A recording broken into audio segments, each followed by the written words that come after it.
ছড়া যে বানিয়েছিল, কাঁথা বুনেছিল, দ্রাবিড় যে মেয়ে এসে গম্বনা শুরু করেছিল আর্য পুরুষের ক্ষেতে, যে লালন করেছিল শিশু, সে যদি শ্রমিক নয়, শ্রম কাকে বলে?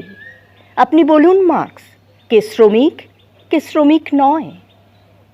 নতুন যন্ত্রের যারা মাসমাইনের কারিগর, শুধু কি তারাই শ্রম করে? শিল্পযুগ যাকে বস্তি উপহার দিল, সেই শ্রমিক গৃহিণী প্রতিদিন জল তোলে, ঘর মোছে, খাবার বানায়। হাড় ভাঙা খাটুনির শেষে রাত হলে ছেলেকে পিট্টি দিয়ে বসে বসে কাঁদে, সেও কি শ্রমিক নয়?